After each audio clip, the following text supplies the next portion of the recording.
Welcome and thank you everybody for joining us in this series.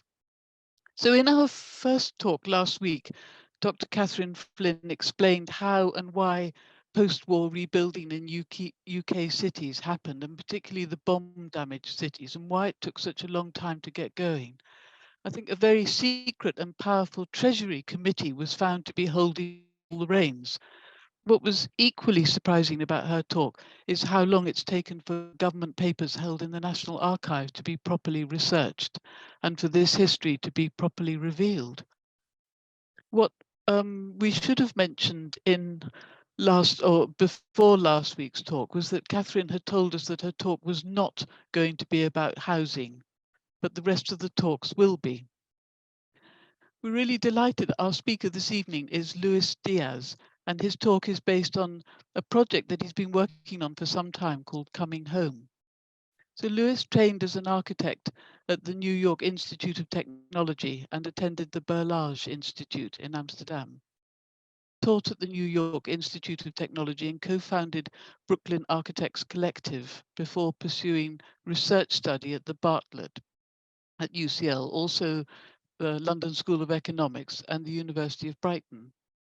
Since relocating to the UK, he's taught at the Kent Institute of Architecture and Design and is now course leader for the undergraduate architecture course at the University of Brighton. Over the last 25 years, his research has focused on housing issues.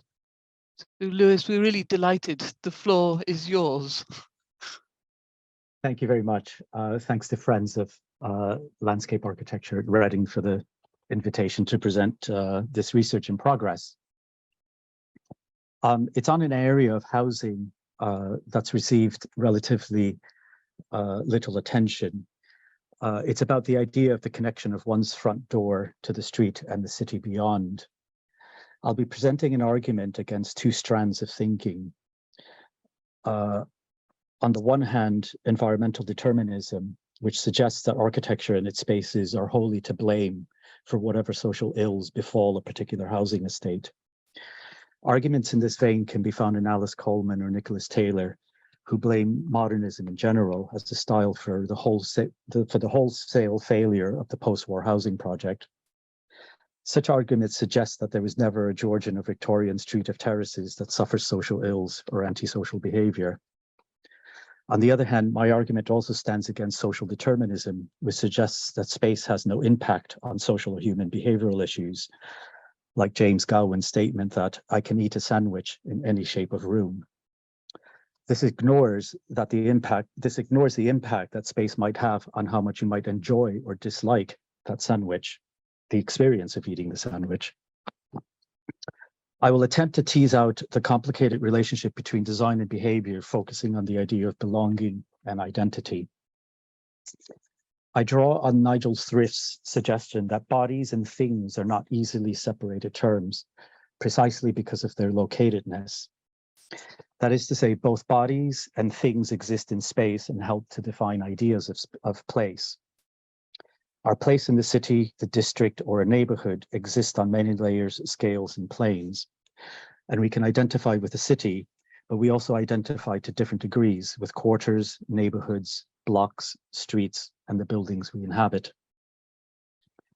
While I'll be focusing on the immediate landscape outside of housing, the underlying issue is how housing helps to foster or inhibit a connection with broader territories.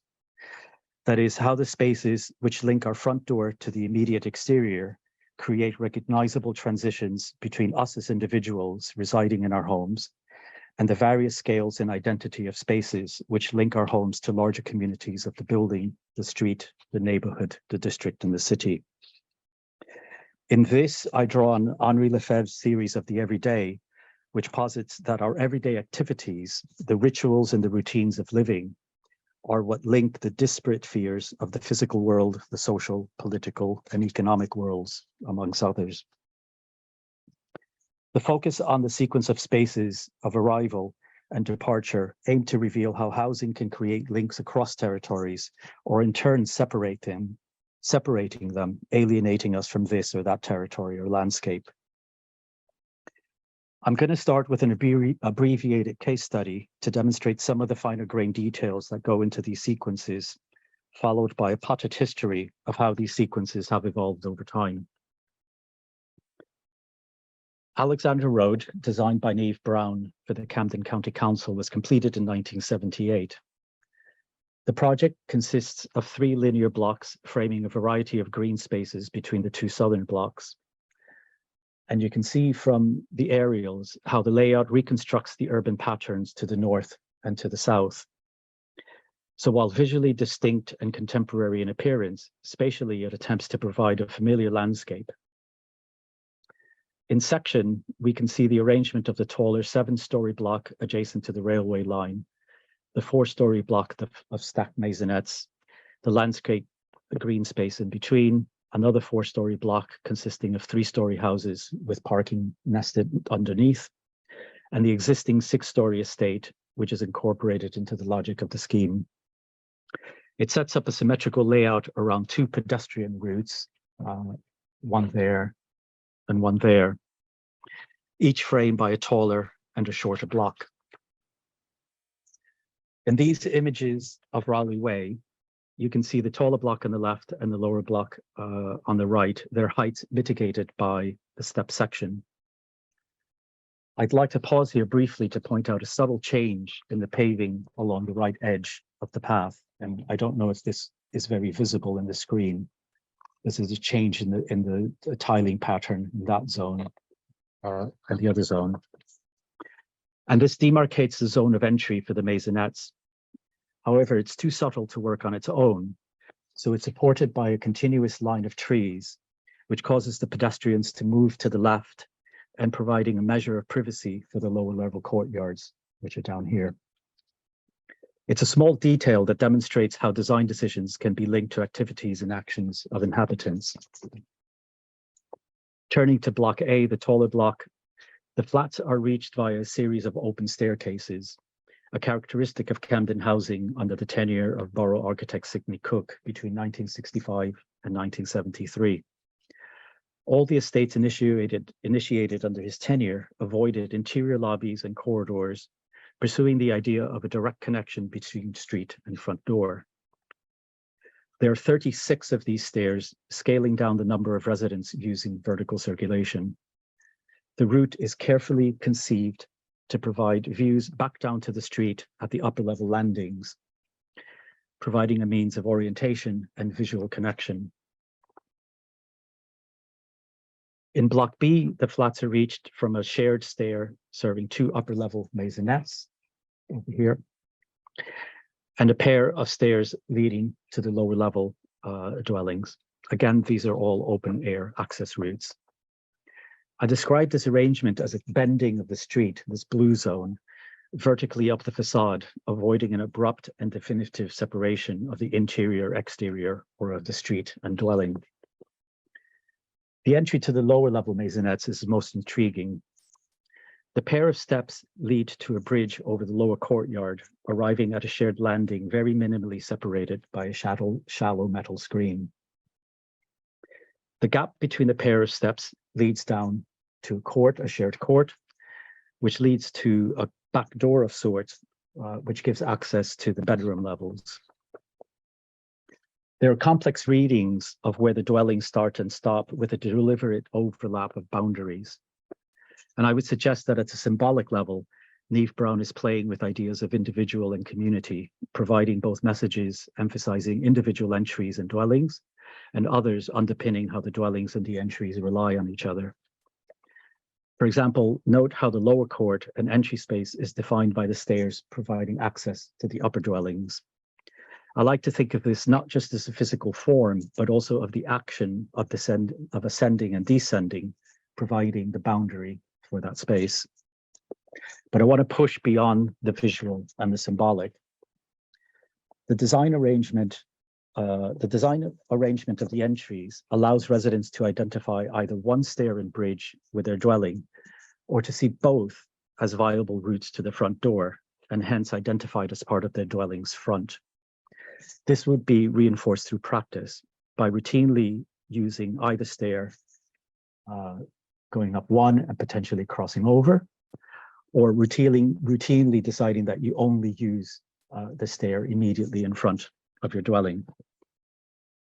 It's a wonderful example of Michel de Certeau's observation that we create both opportunities and barriers within spatial configurations through the choices that we make when walking. So he writes that a spatial order organizes possibilities, but also interdictions, and that a walker or a user actualizes some of these possibilities. The improvisation of walking, or how we use space, transforms or abandons spatial elements. So in this case, it's a choice of whether you use one or the other, and in using one, you abandon the second stair as part of the identity of your home. So you actualize only a few of the possibilities fixed by a constructed order, but you can also sometimes increase them by examples when we take shortcuts or detours.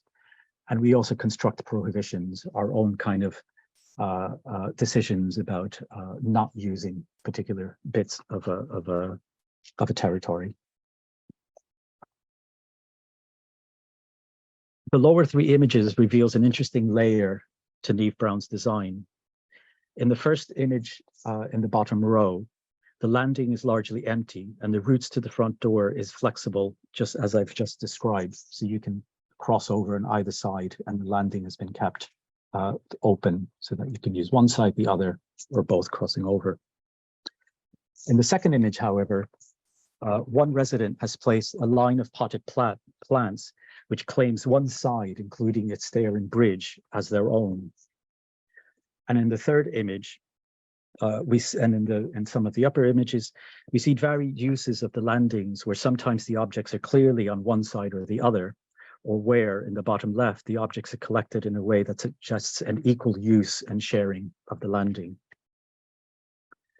Turning to the gap leading to the lower court, we see that many residents have installed panels, gates, or doors of various types. Some are secure, others are merely symbolic, some are opaque, others are transparent. And at last count, roughly half of these openings have been modified in this way. What's interesting is in comparing the upper and lower level access is that the modifications require different types of negotiations between the neighbours. For example, the line of potted plants dividing the entry on the upper level can be carried out without any face-to-face negotiation and without detriment to the neighbour. It wouldn't necessarily be taken as something friendly, but it can be done without any detriment and just as a kind of act of claiming one side for oneself. However, the modifications of the lower level necessitates a conversation because it serves both dwellings and it leads to a shared space. So the spatial configuration has implications for the type of social relations that are possible. Although nothing is ever fixed or absolute in the relationship between spatial configurations and social practices, spaces and forms are also never entirely neutral.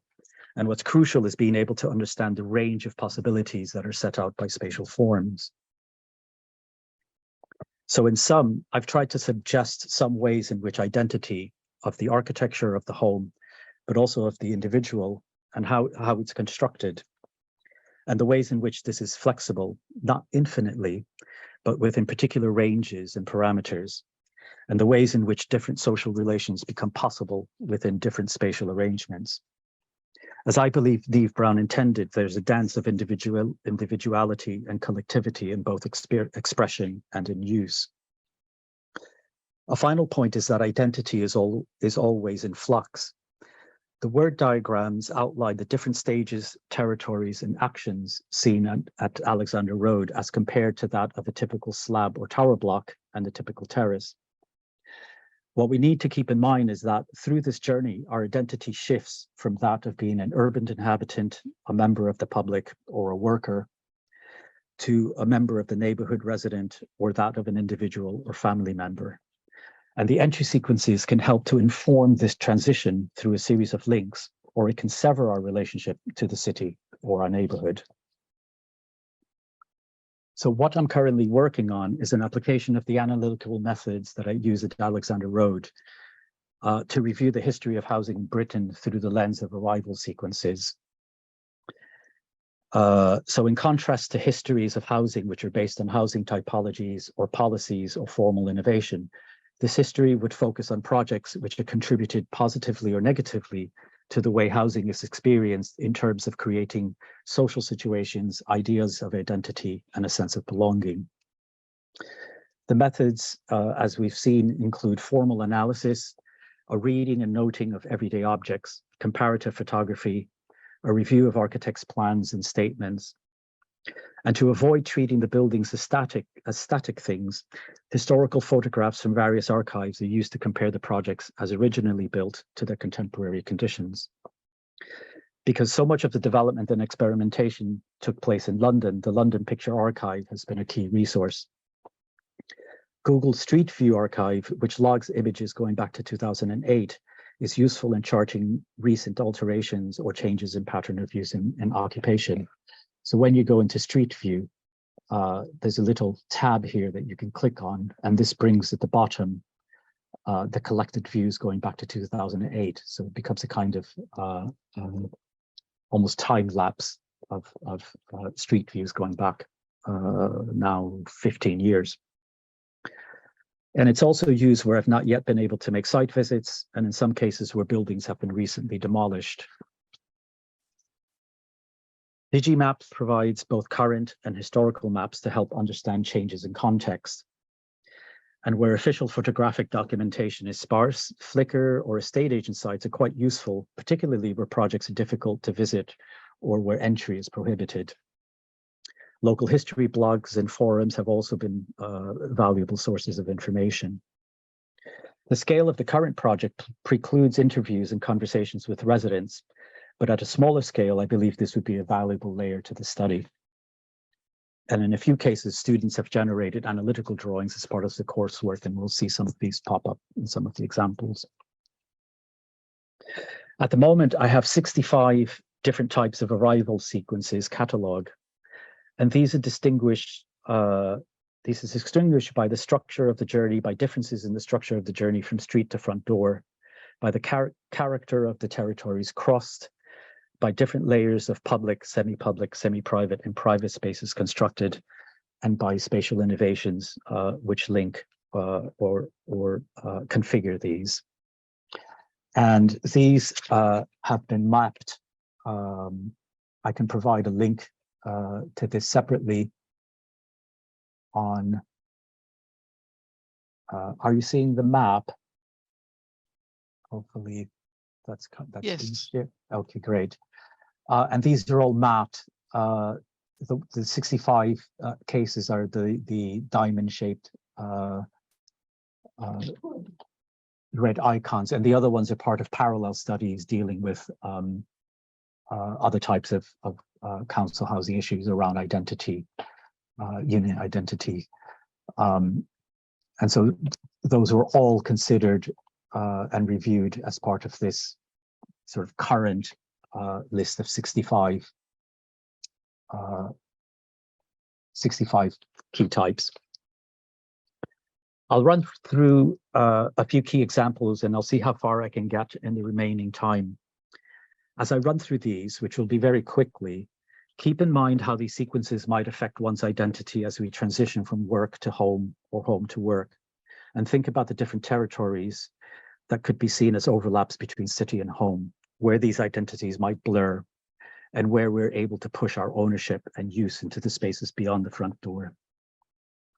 I've started the study with the Georgian terrace type 1 due to its near mythical status as a highly adaptive and successful type. The key characteristics here is the one-to-one relationship between door and dwelling, at least in its original intention, although these are now often subdivided into multiple dwellings. There's double entry, one roughly at grade for the family, and one which led down the areaway for servants, now often a separate flat.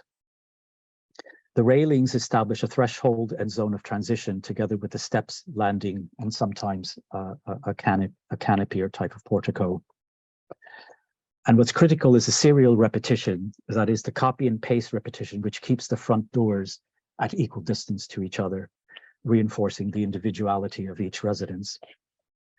And while there are opportunities for appropriation or extension of the dwelling into the threshold, we see much less of this in the Georgian terraces than we do in other types. Jumping ahead to type 3, It introduces a simple modification with significant effects.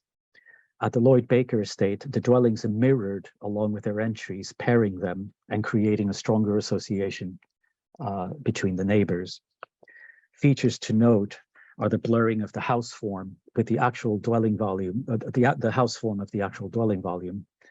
So that's to say that the pediment, which normally refers to a house, actually contains two, and the house is actually runs from halfway of that form to the central pillar, dividing the two entries. Very much like the model of the semi-detached housing. The quasi sort of balcony over the entries, which links the adjacent dwellings. It's a complex arrangement that plays with individual identity, overlaps, and a knitting together of dwelling and streetscape. And we could say that it prefigures some of the complexity we've seen at Alexandra Road. I think it's also worth noting the tiling at the landings, which is a kind of welcoming carpet that extends into the public sphere.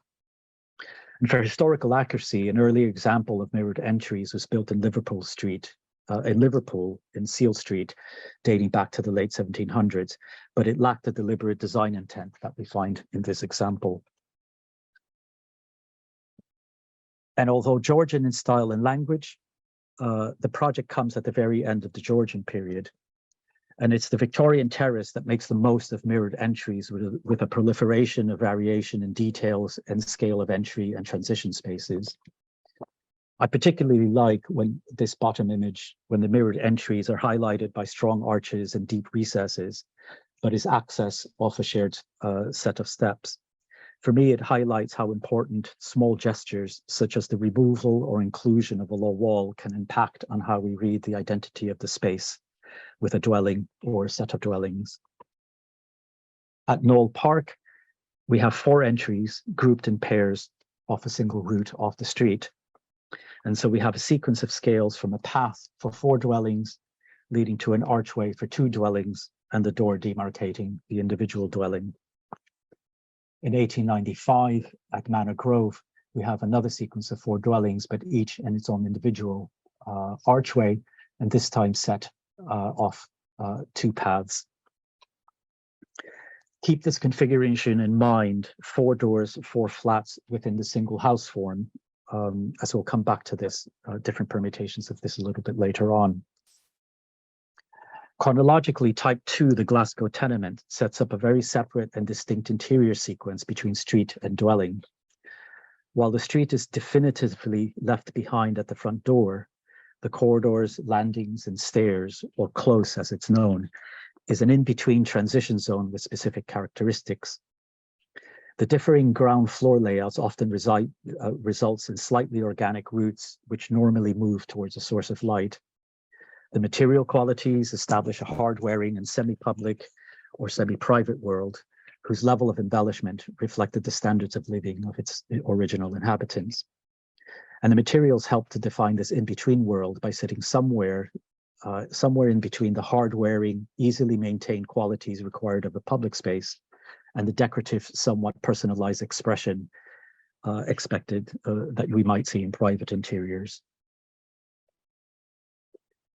At the Streatham Street model dwellings of Parnell House is important, being the first example of a deck access scheme.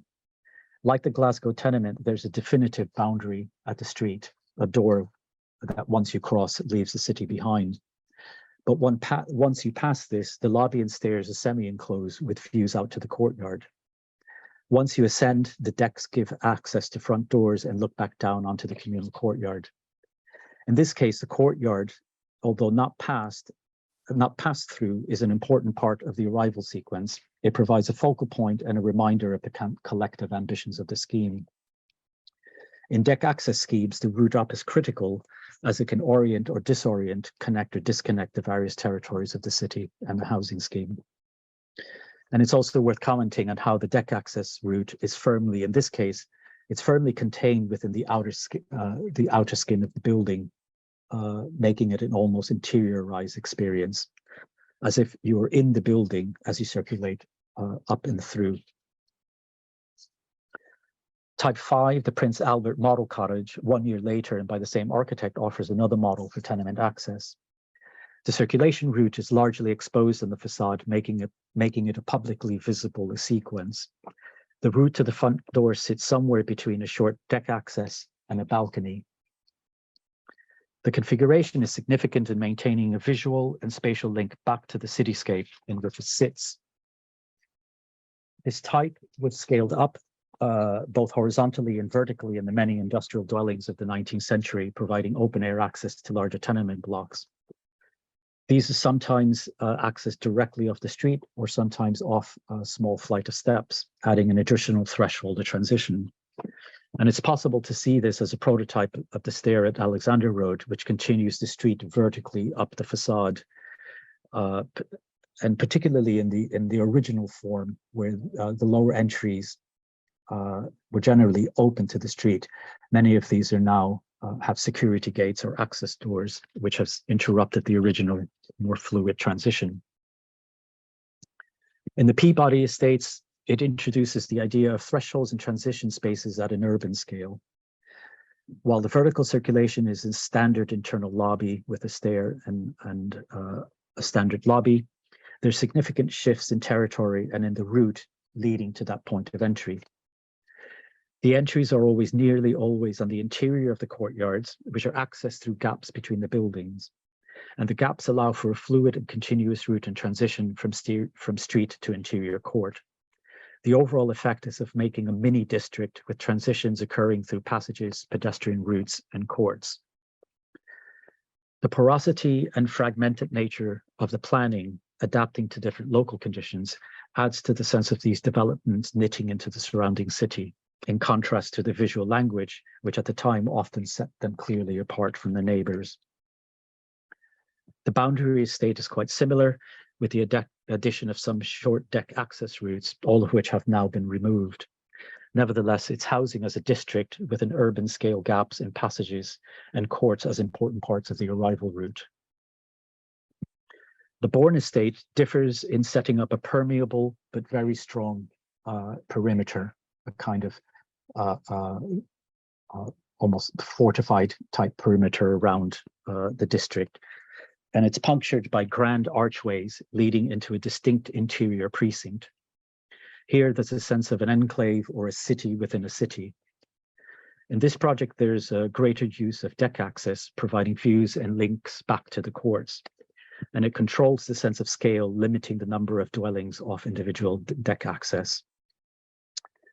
In this study by one of my students, he documented the increased occupation and appropriation of the access spaces as you rise vertically up. So he very carefully documented the exact placement and occupation of the planting. And this happened several times, where the further you got up from the ground, the more that it became occupied. I think it's interesting to see also that even the staircases start to be occupied along with the spaces immediately outside the dwelling. These are kinds of gestures that mark these spaces as part of the home, accenting the journey and domesticating what can usually be quite empty, abstract, and overly neutral spaces. The Ossulston estate is possibly a variant of the Bourne estate, as it makes a distinct urban district and has also a kind of hard outer crust. But for the exception that these bows in the gallery were specifically designed as spaces to park prams, which you can see labeled here, pram spaces. It's significant in that it suggests that the spaces of access can be more than single use for circulation, but extensions of the home, even if temporarily for storage. So it's important to note that the appropriation at the Borden estate wasn't planned. And we can even see that in places, it's really pushing the limit of access. So the interesting contribution of the Ossulston estate is that the architect actually began to see these access routes as extensions of at least in terms of storage of the homes. Other examples of district making are Churchill Gardens, with its proliferation and celebration of vertical circulation, from glass boxes to open staircases, mini towers, grand canopies, and more. These, together with the well-designed courts, help to counter the narrow deck access, which leave little room for appropriation. The Redcliffe Estates in Bristol is interesting in the way that the routes pass through and under buildings, often at the intersections of blocks, linking separate courts and allowing for diagonal routes and trajectories through the site. And finally, at Golden Lane, where the link from square to square also happens in corners by not allowing the buildings to touch.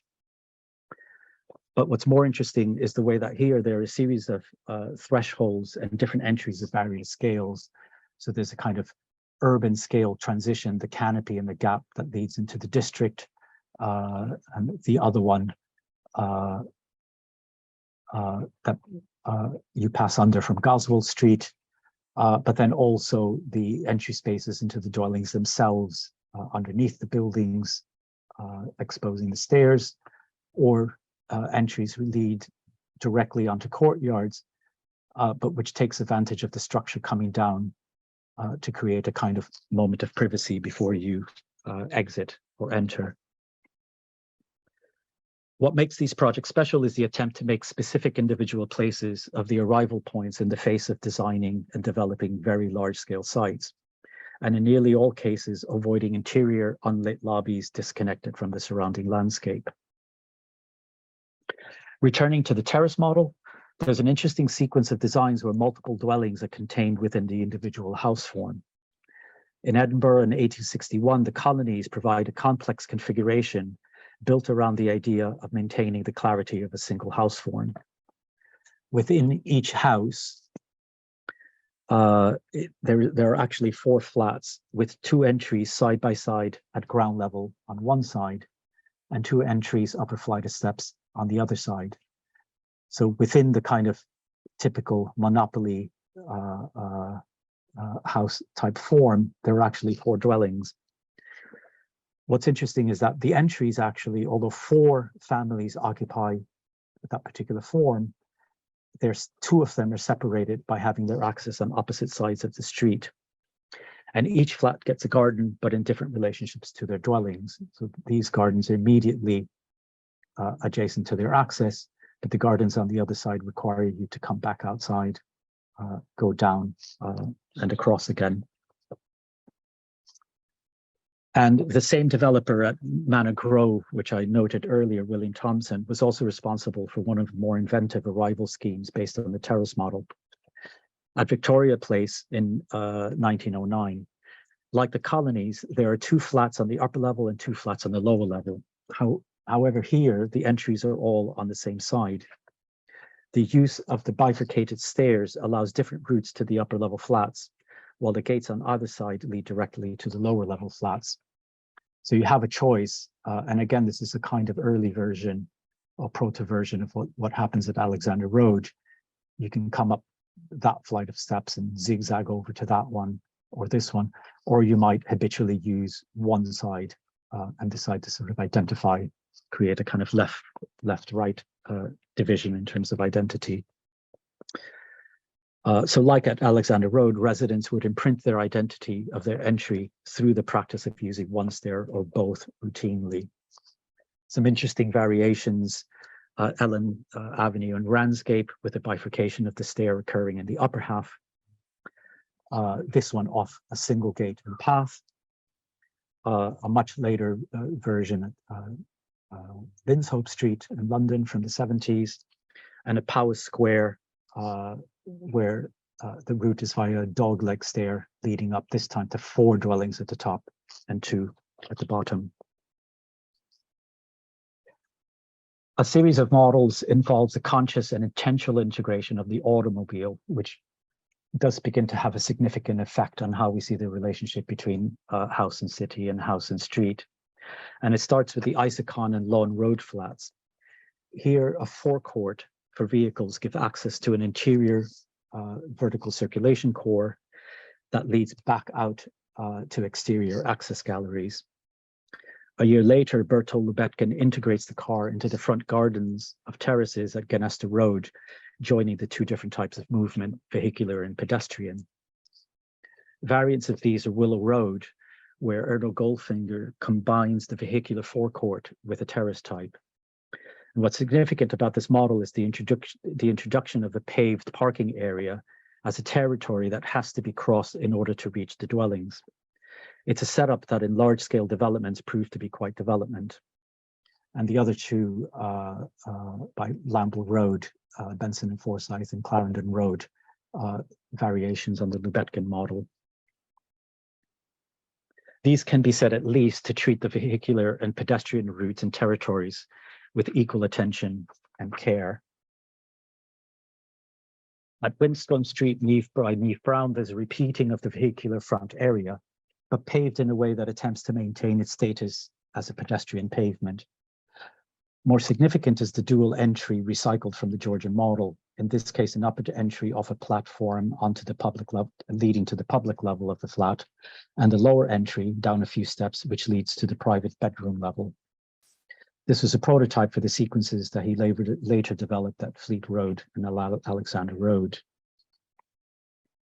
And finally, a brief return to look at some variants of the deck access model. So we saw the first example in 1850 at Streatham Street, a variation of that in 1894 Victoria Square in Manchester, where there are archways that allow the square to be used to reach circulation cores on opposite sides of the street. So in this case, the courtyard can become part of the entry sequence and makes it active rather than symbolic. At the Beaconsfield buildings, the courtyard is opened up to the street, linking the street with the court. And based on archival photographs and film footage, these spaces appear to have been highly active and social, used for playing, gossiping, loitering, drying, washing, and so on. At Gun Street, we have the first instance of a gallery which is parallel to the street. And up to this point, and even later, more often, the galleries tend to be on the interior side of the street. What's significant about that is that it continues the relationship and connection with the public street, the public pavement, but in a different way and in an alternative version to the industrial dwellings. An interesting detail is this collection of potted plants, which claims for the residents a space that used to be defined by a gate, a wrought iron gate along that line, which had been taken down. It maintains a threshold area in front of the buildings leading to the open staircase. And this is a version, the multiple versions got repeated by local councils of having the kind of open staircase leading to access galleries parallel to the street, and at least maintaining a kind of communication and relationship between that sequence and the idea of the street, of the public street. Two projects that deserve mention in this sequence are Park Hill Flats in Sheffield, which help introduce the idea of streets in the sky. Here, the decks were wide enough for milk floats to drive along and make their deliveries. And note the pairing of the doors, which brings the neighbours into close proximity. At Robin Hood Gardens, we have the deck access leading to resources, which front doors arrange face to face. It's I see a kind of neighborly way of arranging the entries. The recesses were well used during many of my visits over the last 15 to 20 years, with bicycles, prams, toys, and other belongings left outside. And a nice detail is the personalization of the resource, combining curtains, films, and other decorative applications, as well as the painting of the surface to create variations along the deck. This particular arrangement of these recesses is unique to this project. And nevertheless, the attempts to list the project was rejected, citing that the project did not contain any ideas not seen elsewhere. And finally, in the series, a return to deck access in contemporary housing here at Iceland Wharf by the architects PH+. Not yet built, but I believe having received planning application. And in recent versions, contemporary versions of deck access, we start to see the galleries detached to deal with the problems of light and privacy that came along with the use of deck access. The most problematic type of entry is that leading to the tower or the tall slab. And this is where we see the least attention to an articulation of arrival sequences. I'm going to jump to the lawn in Harlow is well known as the first residential point block built in Britain. And the problems with this type are already present. The access privileges the automobile. The entry is overly modest and not necessarily living up to the scale of the design. At least in this version, there's some amount of natural light into the lobbies, but this is not always the case in many point blocks. The number of designs which have consciously attended to the problem of high-rise circulation in a dignified and nuanced manner can be very, very quickly presented.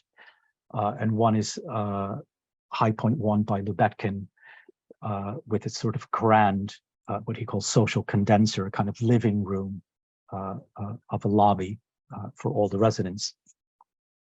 And Lubetkin continued this in many of his other designs, and he's one of the very, very few architects that actually wrote extensively about arrival sequences and the importance of that, setting up ideas of dignity and identity for residents in housing. And again, Lubetkin, and probably the most well-known example of Bevan Court, so forced to pare back the design and the architecture of the block, he maintained the attention to the entry, so it sort of bubbles out, a kind of tipping of the hat of the roof to allow light to come in, leading to quite possibly the most extravagant stair in council housing that we've seen. And Dennis Lasdin, who detached the circulation core, creating these sort of mini bridges to try to make a kind of event of moving from the vertical circulation into the deck access that gives access to the dwellings, a model that was then sort of scaled up by Goldfinger at Balfron and then Trellick Towers. And some kind of just a quick flick through some outliers, Lennox House, which is a terrace scheme that has its entry in these sort of niches, both zigzagging but also stepping back, creating these sort of little almost balconies as you rise through access off a little alley and in the beginning of a kind of privatization of the route along the side. Lillington Gardens, which has a lot of variety in the way that you access flats, but the most intriguing is these three photos, which actually happen 4 or 5 stories up at an upper level. And what's interesting here is the kind of attempt to recreate the ground, to organize entries and dwellings as if they were on the ground. And you can see not all of them have been treated. In this first image, there's a bit less occupation. And some of them, the residents have really sort of gone to town with taking over that space and personalizing and turning it into a kind of green landscape. And Barnesbury Mews by Kenneth Pring, which combines both kind of standard entry off the main road, but along the back uses a series of alleyways, bridges, platforms to create almost a kind of Italian hill town landscape around courtyards, which give access to the dwellings. And I'll skip over that last one. So to conclude, the title Coming Home is significant to me in terms of home, pointing to the idea of belonging, of having a shared identity with place and linking home to block, to street, and to neighborhood.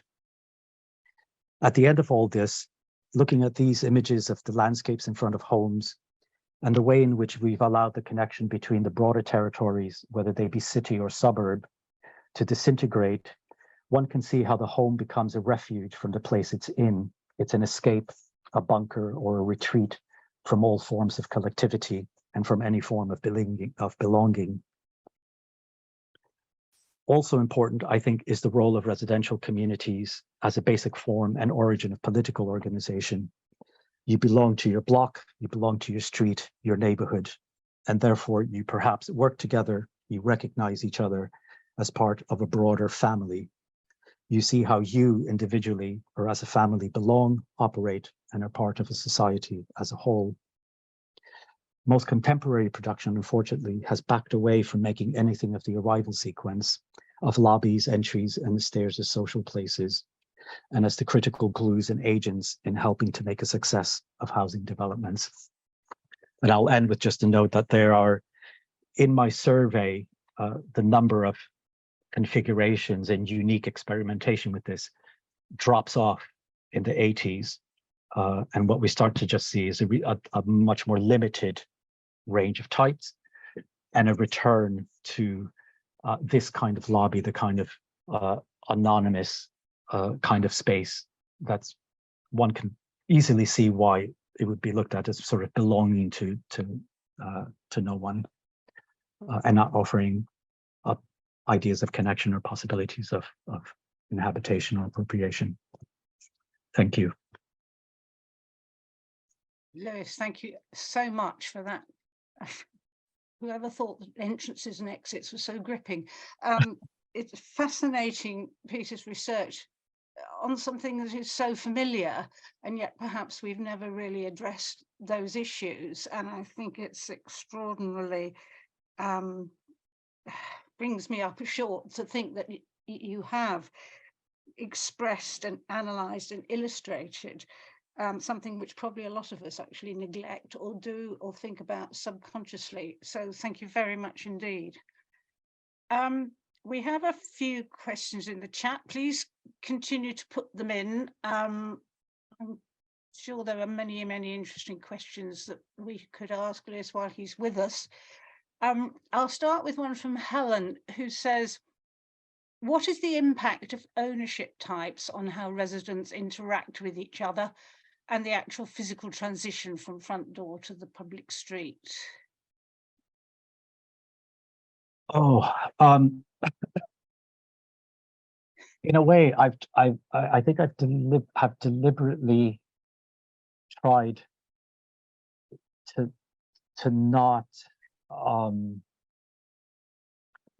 allow that to influence the way I'm reading the spaces. I mean, what I'm looking for is the way that kind of talk about how design matters, and in a way, when I've looked at projects, a different way of answering it is that even high-end residential private luxury development repeats all the problems of anonymous, disconnective relationships between front door and the city. So there's clearly ownership there, and there's a lot of money there. And similarly, somebody who rents a different type of dwelling might actually pour a lot of care and love into the front garden or the route. So it's not to say that it's not important, but what I don't want the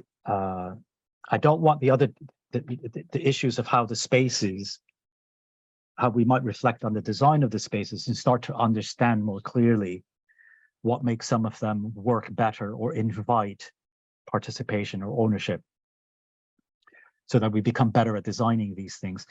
For that to just be reduced to people who own take better care and people who rent don't. I think there's always cases where people who rent will shower a lot of love on it, and then people who own may not as well. The quality of the sequences I've seen equally, and as I said, high-end residential, good and bad, just as you might find in an equal range in council housing or housing association housing or privately generated housing. Yes, the dangers of generalizing based on socioeconomic levels. It's always a surprising result. Perhaps I could ask you a question of my own. You started by mentioning the significance of links between homes and external territory. Mm-hmm. Have you found any evidence of links across time or across history? I'm sure many of us have seen the musical Standing at the Sky's Edge, recording the history of Park Hill Flats in Sheffield. and with considerable interest in not just the social, but also the facilities and the external spaces and internal facilities. Is there any evidence of that?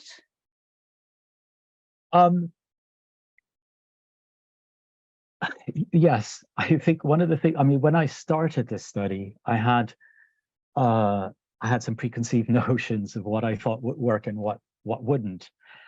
And I remember we once set a project in the Haygate estate, I think it was. And I remember thinking that it was a very anonymous, not very sort of welcoming architecture or landscape. And I mean, while I researched this, you know, the other parts of or different strands I'm involved or interested in campaigns against demolition and against, you know, fair housing and campaigns to try to bring back publicly built housing and so on and so forth. And through those, I became aware of how the access balconies, although not initially to my eye, because I wasn't looking at the details of how they were being used initially and the imprints left behind, that they were actually very, very critical as the council went around doing their surveys as to whether the tenants preferred demolition or not. That the chance encounters on the access balconies were very important in the organization, the social organization of the resistance. It's where they could talk to each other and encounter each other and exchange information and band together and actually put together arguments that, you know, they didn't necessarily agree with the council. So I mean, even where the architecture may not look initially appealing, they're important clues, and the more that, and I think it operates differently at different scale. If you have a sequence that connects 4 homes, or you have a sequence that's a long gallery that's connecting 25 across a level, and it's a block that has, you know, 50 units. It takes on different problems in terms of making it linking and familiar, but then it also can take on a different role politically in terms of it being opportunities for people to connect, to exchange information. Thank you very much. That's very interesting and a powerful tool for design. I'm sorry, Michael or Michelle, I apologize, I've obviously pronounced it wrong in some way or other, please forgive me, asks, how have the older configurations, e.g. Victorian terraces, changed with modern additions, and how do these affect the boundaries? For example, tall hedges, taller or new walls, different or missing railings after World War, iron shortages, etc. Do such changes present a detriment to the original design or not? I think I try not to see the changes automatically as detriments. It may sometimes be a detriment to the character of the street, or a detriment to preventing at least eye contact between neighbours if you're to put up a fence or a tall hedge. But I think at the same time, it's also how we might read it as, you know, what that occupant is trying to say, what might have caused it, and then whether there's a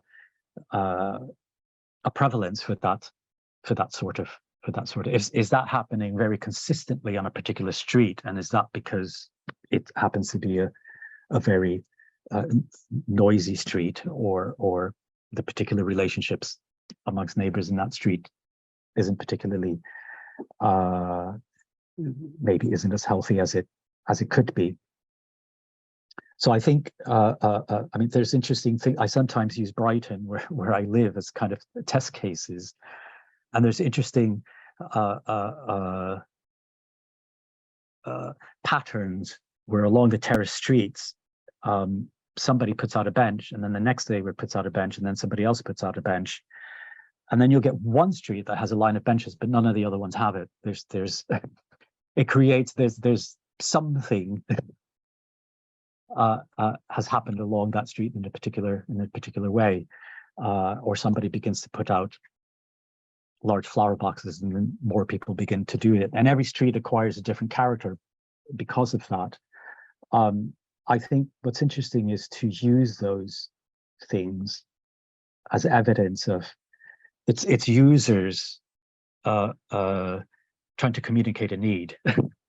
I want privacy, or I don't want the connection, or I don't like where my bin is, or you know, or where you see handrails being put in because a lot of the original entries didn't have elderly users or mobility, or you know, taking into account mobility issues in a flight of steps. And all of those are things that we can register by looking at the relationship between the original design and how it's been modified, which is why I haven't been able to show this in the quick overview, but I always, particularly for the older projects, is to find as many images of the original design and then to see what's happened in the intervening period. You know, have the decks been closed off? Are they still used for drying, washing? Have people put up partitions?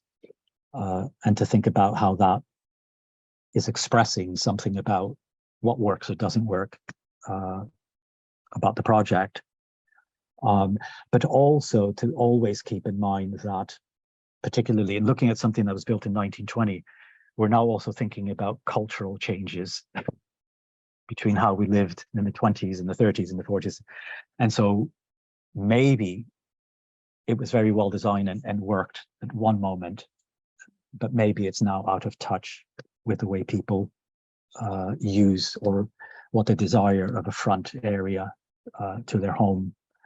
Or, you know, as we move to more use of bicycles, you know, to what extent is a place for a bicycle going to become something which is it becomes, you know, like a post box, an important marker of one's home. Thank you very much for that. John asks, I'll try and give you time to draw breath between each question. John asks, you're probably aware of the controversy at the Vanbrugh estate where residents are being forced to remove pot plants, etc., around their front doors as they face on to public decks. Do you have any views on the rights and wrongs here? Sorry, I'm just trying to get my computer to work. How have health and safety considerations affected entrance design generally? Yeah, I've picked up this case, and I at one moment I was going to try to weave it in because it really does present and it's a good case study for what's happening here. And I think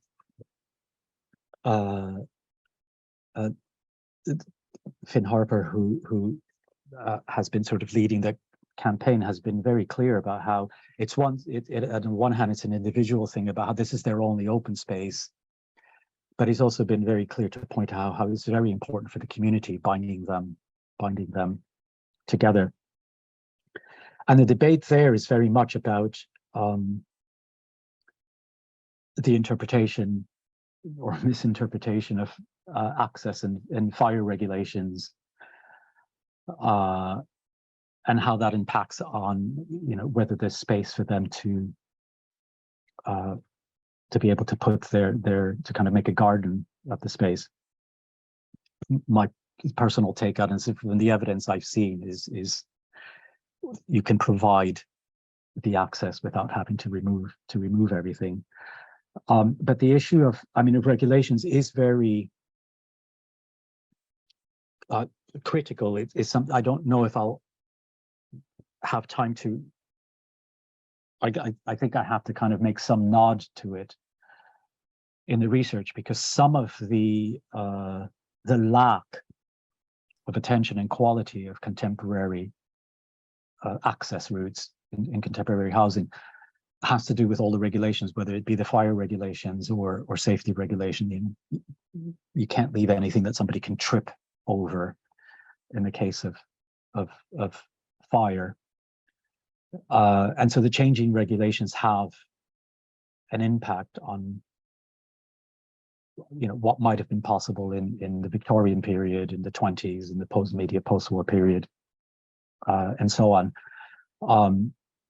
And another side to that is there's regulations, which I think, I mean, what would have to happen there is that these regulations need to be designed not just with an eye towards preventing the disaster, but also recognizing that the space is for something else. Can the regulation also take on board that the space is necessary and also provides something other than being a fire exit?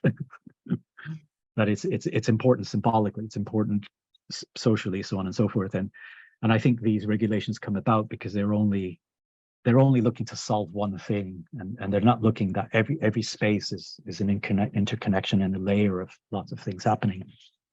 A parallel thing is the issues around security and the way in which the initial porosity of a lot of post-war council estates, where you could move through them in various ways. The answer to the antisocial behavior and crime issues was to gate them, to close that off, or to demolish walkways. And we're now starting to see research that shows that the demolishing of some of these walkways and these kinds of things didn't necessarily lead to any improvements in antisocial behavior or lowering of crime. So there's questions around that, but it's another layer that has a severe impact on the design of these spaces, because lots of regulations will force you into adding doors where you might not want to have them, or leaving a space slightly undefined so that 2 or 3 residents could share them, but other agencies saying this needs very, very specific.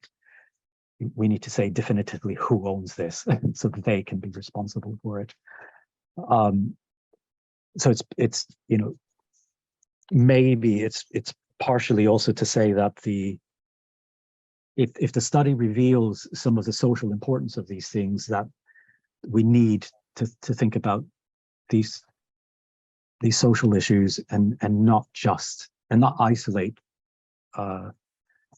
safety, crime, and things like that, and look at them as separated from the other issues and think about how they impact on each other. Thank you. So it's the issues of multi-use and multi-layers. Yeah. Always a challenge. Amy says, do you see a change through modern history of the treatment of collectivity in the arrival experience of housing? Is there any particular era that you think has a greater emphasis on sharing and communal space? I think I made so, you know, how I identified them was in you know, where the permutation was, the movement and the number of stages was distinct from any previous model, and I said, okay, so that's a new type. And you know, and part of that is, you know, is it for one person or is it shared across 2, 3, 5, 10 units, looking at the social aspect. And so I've taken the 65, 66 types, and I've looked at them chronologically, and there's 2 big bumps. And the one bump is in the late 19th century. There's every couple of years there's a completely different, a new model, new permutations, and different, you know, some of these that we've looked at, that having 4 dwellings within one and having stairs that lead to multiple dwellings and things like that. And that's because was driven by all the reforms around that period, slum house clearances and the philanthropic housing. So there was a need to innovate and to try different things. and it tapers off, and then it jumps again in the post-war period. And again, that's because the post-war reconstruction, there was a kind of willingness to experiment, and which can, can be seen as a criticism, not just to replicate the street and bring back terraces, but to have these blocks or slabs or other types of things. And with that came many new sequences, many new ways of arriving and collecting the different social or public spaces. And so again, there's a lot of, a dozen different innovations happening with the span of 4 or 5 years.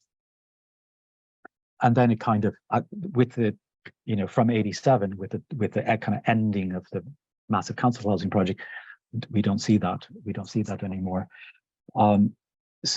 But if you take that middle one, the post-war period, with the whole kind of agenda of the welfare state and the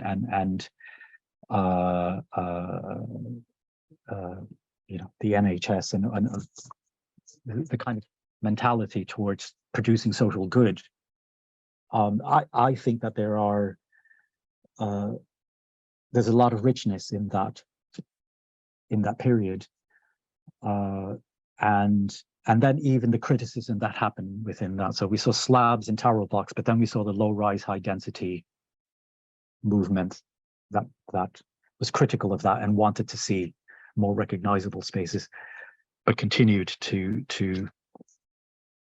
innovate spatially and looking for ways to have the neighbors share and relate to each other. So generally there's two peaks, but they're underpinned by two moments in history where there was a massive socio-political agenda, the Victorian whole kind of slum clearance and dealing with the fallout of the Industrial Revolution, and then the post-war reconstruction period. Thank you very much. A challenging question from Annabelle. Which of your wonderful examples is better suited for children? Oh,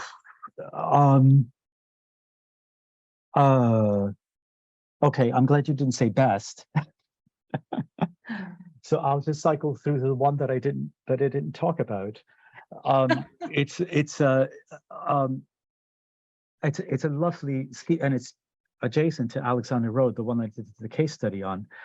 It's got these little alleys that go straight up the route, and this little plaza is at the very top of that thing, and around that then are, as if it was on the ground, a series of two-story kind of townhouses around that particular thing.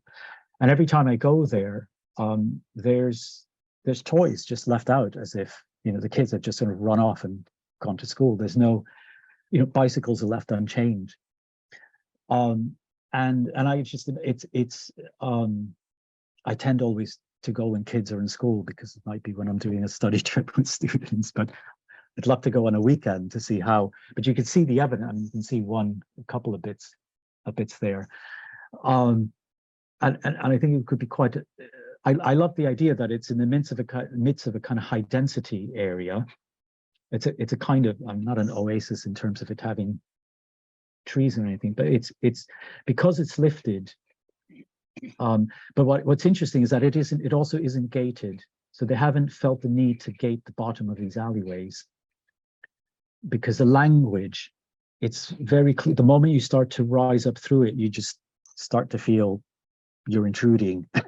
You're moving into distinctly a space which belongs to other people, and unless you're visiting a friend, you are sort of intruding. And I think it's wonderful the way that it's produced this little play space. And I can imagine there's other pictures. There's a out of this picture is a picnic bench where you can imagine the parents are gathering while the kids play. But I think it's also important to show how the language and the decision making. There are other examples where the projects to this date have not needed gating, because there's been something quite strong about the language and demarcating the territories Because I think the moment you put a door at the bottom, there's just something about, I mean, that gated community, and there's something about losing the fluidity of that connection. There's still something about tumbling down those stairs and then being in the city, and even if it's a thread, your home is within the city. It's you know, you're a citizen still, and the door and the gate are quite they're just quite very definitive things. Yes, indeed. Thank you. I think you've touched a little bit on this next question. How have these approaches to boundaries changed with potential accessibility requirements, not just wheelchairs, but even, for example, less mobile seniors? Or are these spaces excluding by design to certain groups? What effect would that have on the boundaries and interactions? Yeah, I mean, I think it's important to recognize I mean, anything before a certain date, like this, wonderful as it is, there's no lift. And even to the lowest level ones, you have to go up flights of steps. I think and obviously all the contemporary housing, while I don't think that the issue of connectivity is anywhere on the minds of many of the architects, the accessibility is there, because it's now absolutely, we know the importance of that, and it's regulated. I think what we need to do is join those two things together. And again, the high-rise model, which I mentioned, has the least experimentation,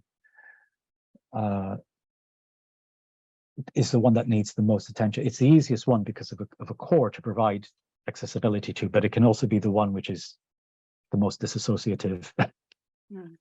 And so I think it's an area ripe for experimentation and invention, if thought through all the issues we've talked about, from safety to regulatory issues of accessibility, and think about how to make it inclusive. I mean, if we expand that word inclusivity in terms of how it's used to say that, it needs to be inclusive to people who may have mobility issues. The inclusivity for me is also about making the home a part of these other territories, ingredients belonging to the city. So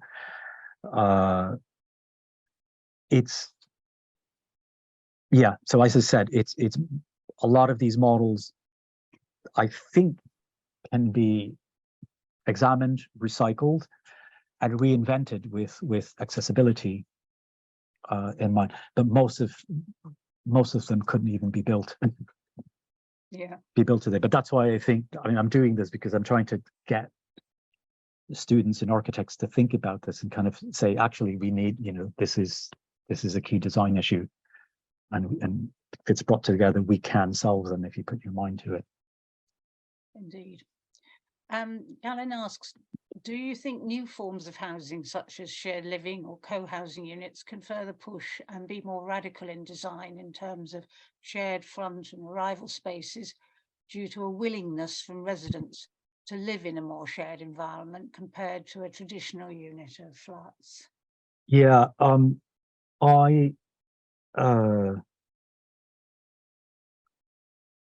yes is the very short answer. I mean, while I'm doing this, I'm keeping a very loose jumble of examples, because I think it would be interesting. This is a kind of history of the evolution of arrival sequences in Britain. I know there's one to be done for Europe, and where you see, where things like as Baugruppen, shared co-housing, so on and so forth, in Scandinavia and Austria and in Germany. When you look at the spaces, how their spaces link and connect, one of the fascinating things that they do is that they have these versions of access galleries, which are not designed as access galleries. They're designed as balconies and collection spaces for kids to play or gather. And then they happen to be how you pass through to get to your front door. And if you think about that, it's a little bit like what the street was. The street, the kids played in the street, you might gossip in the street, and it happened to be how you got to your home. So where we see in these countries a lot more experimentation and willingness to build these types of projects, you see absolutely fascinating spaces and with lots of variation, because as the question suggests, the different forms of how they share. So some are kind of fully collective things where they share dinners, and others are share only particular things. And it allows for the community to decide where the sharing happens and how much. And then that results in an architecture that supports that. We're not doing as much as I think we could. I have conversations with community land trusts, which are one vehicle here for doing that, but it's very much at the kind of the beginning of the slope of making that a more acceptable or popular or feasible way of doing housing. But yes, it does lead to, when I look at that, I can see where the possibilities lie for reimagining some of these other types and bringing them up to date and making them work for contemporary lifestyles. Okay, we're getting closer to our deadline, but I think we've got time for the last 2 or 3 questions if you've still got the energy. Tom says, thank you for a fascinating presentation. I wondered if your documenting reviewed also the underlying management arrangements and whether there are any contemporary successful examples you found. As a developer, our projects generally shy away from designing semi-public negotiated arrival space for fear management will break down. Yes, I'm not specifically doing that with each of the projects, but I have looked. I found on council websites fascinating plans. In a council estate, well, there's ones where there are 12 blocks of different types and parking areas and green areas and playgrounds, and there's a nursery somewhere, really kind of these complex sites. And there are these amazing maps which have 15 types of hatching and 14 colors, all demarcating the different agencies and the different responsibilities for, whether it's sanitation, the council, the local association, and they're unbelievably complex. And it's a mosaic. There isn't any like flow or, and that absolutely has to have an impact on the way that why those spaces ultimately are seen, and why I think a lot of those spaces are the beginning of alienation that happens in those types of projects. The dwelling might be very well designed, and maybe even the lobby is well designed, but getting from the street to the tower block is, you feel it. This kind of lack of ownership of multiple agencies, each not wanting to take responsibility for the whole thing. And the map is quite representative of what results. I'll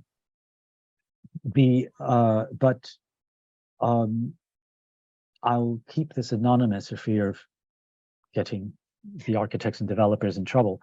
But there are these architects who are experimenting with deck access in contemporary schemes, and they have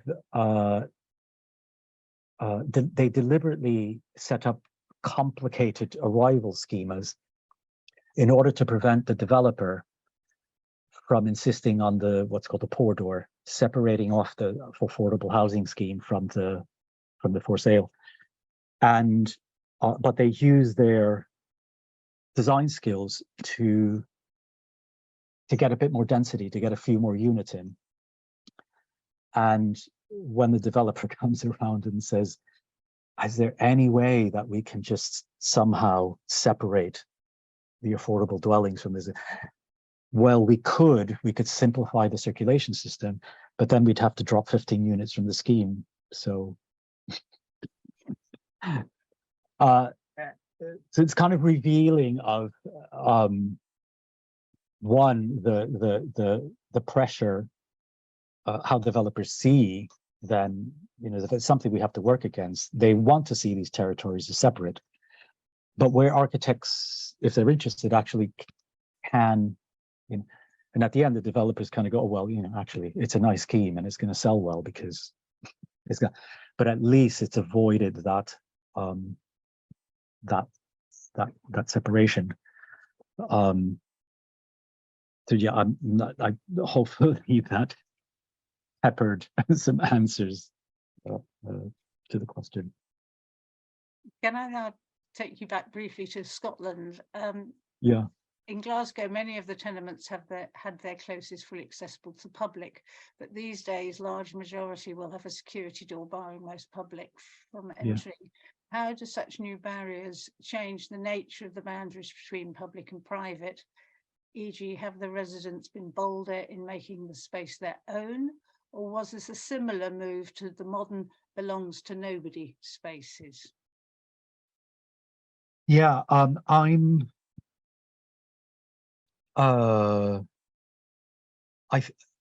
think here the specificity of the context and the cultural expectations or the cultural norms are important, because as I was doing this, I was being very, very critical of projects that were just, you know, a front door into a lobby leading to a lift, you know. And I thought that's not doing any of the things. And then I think of, you know, the Parisian Haussmannian block, and that's kind of what it does. It's a very hard boundary, and it's a very, you know, you leave the street behind. But I think context is very important, because if it's on a boulevard, it's bloody noisy and very busy. And so in fact, you know, so I'm trying not to say that definitively or absolutely any individual case is bad or negative, but when looked at in context, you know, some are better than others, and some are maybe misplaced. So the gating of the putting the secure door in the close, I think for me, it would depend, you know, maybe does that happen where there's just too much footfall, where the street is just too busy? And in that case, securing that front door might release the sense of, you know, okay, I can set out the potted plants. I can leave my bicycle without securing it. I can leave the pram and it's not going to walk away. And perhaps on another street where it's very quiet, you know, that is unnecessary because nobody's would walk in and out anyway. So it's an important issue to take, which is why I have these little maps, because it's just a reminder to me to not to pick the project out, you know. And when I do the drawings, I don't want to do these drawings that we see in atlases a lot, which is the project's designed and drawn in black and white, and it sits on a field of white. I think it's important. Is it on a boulevard? Is it on an alley, on a mews? And, you know, what is the footfall? What is the, because that's the transition you're making. Some Victorian terraces are on streets that are only ever walked by or driven by residents, and others are rat runs for the school run and deliveries. And that fundamentally, that is the territory, that is the landscape, and that fundamentally changes the character. And maybe that answers the previous question about why certain modifications, or you might be shyer about embellishing your front garden, because it's just that context. What the city is just ends up being a completely different. So maybe you want more of you need more of a buffer in some places. In other places, you don't need as much. Brilliant, thank you. And very appropriately, our final message in the chat is, as Craig says, not really a question, but more a thought. And if you'll allow me, I will read it and then pass us back to Annabelle. I'm reminded of the arrival sequence I encountered recently when on holiday in Milan, which I suspect would be similar in many other Italian cities. First, a large wooden double-width door directly onto and off the street, then typically a courtyard from which the flats are accessed. The courtyard outside my apartment definitely felt like a refuge from the very busy street.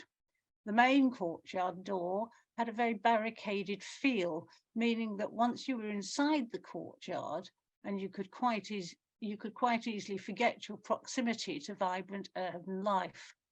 Walking out onto the street in the morning rush hour had a similar sensory effect as stepping off a plane into a hot country. Such a marked and jarring change.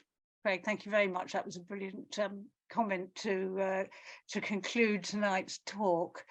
And I pass you back now to Annabelle to just round off proceedings. And thank you. Well, Lewis, that was just extraordinary. Fantastic. And fantastic handling of all those questions. I feel like we've had a year's lecture from you, or not lecture, but you know. I really enjoyed your categorization of all the different estates in the first place, which then enabled such detailed analysis, you know, that you gave us. I think that was fantastic. Thank you. Really wonderful. Really very excellent part of this series. I'm most grateful to you on behalf of Fola and the Gardens Trust. So thank you very much indeed. Thanks again for the invitation. Very happy to have had this opportunity. Well, yeah, we want the book and Europe. I think you've got to do it. So I don't know if I'm going to live long enough, but there's Europe and then there's a global one, you know, where I have to travel all over South America and Asia. But I might just do that as a retirement project.